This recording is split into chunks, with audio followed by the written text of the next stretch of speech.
Ancient Greek philosophers had a strange conundrum they just couldn't figure out. They called it akarasia. Akarasia means acting against one's own best interest, basically doing what we know is bad for us. Now, to put this in the modern context, ordering takeout as groceries willed, or doom scrolling even when your eyes hurt. Some thinkers say we fail to accept problems, therefore we fail to act on them. But akarasia is not just limited to humans, it is a modus operandi for many governments too. Let me give you an example. Today is World Water Day, so let's focus on water. You know that the world population is increasing, so is the demand for food. And to keep up with this demand, we must grow more crops, at least 50% more by 2050. That is, if nothing else changes. If the heat does not impact crops, if the soil does not degrade, if we do not lose more biodiversity, all of this will most likely happen. But let's say nothing changes. Even then, one thing could prevent humans from putting food on the table, and that is water. To meet the growing agricultural demands, we need more water. By 2050, irrigation needs to increase by 146%. That's what studies say, 146%. But there is a small problem here. Water has already maxed out. And this should be a wake-up call. Countries should be scrambling to save water. Yet it is business as usual. Agriculture still accounts for 90% of the world's fresh water use. We have pumped out so much water, we have changed the earth's spin. Now, dry parts of the world are getting drier. Flash droughts are the new normal.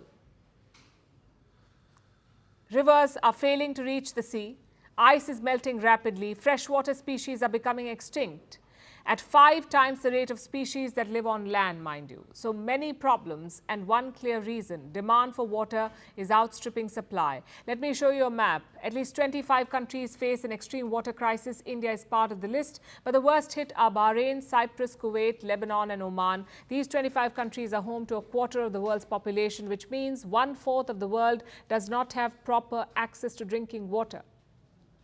And there are many reasons why. For some, it is the over-reliance on groundwater, sometimes for household use, sometimes for infrastructure development. In other countries, agriculture is the biggest reason, and in some, climate change is a major culprit. But usually, it is a combination of factors. Countries know this. They have the data. They know how water scarcity is hurting them. The lack of water does not just create food insecurity, it also creates health problems, because sanitation needs are not met. Half the world already lacks basic sanitation. On top of this, economic development takes a hit. Global trade suffers. Water scarcity also drives mass migration. It can spark conflict. So countries are under immense pressure. They need to innovate. They need better regulation, political and economic measures. But so far, only few of them have managed to succeed. Thailand is a success story. It has laws to control groundwater licensing and utilization. California has improved its water regulation as well. It has created locally tailored conservation rules. Just about a decade ago, Israel had chronic water shortage. Today, it produces 20% more water than it needs because it manages to recycle more than 80% of its wastewater. All these regions have different strategies. The only commonality is this: they came up with creative solutions. But that can only happen if nations first accept that they are in deep water.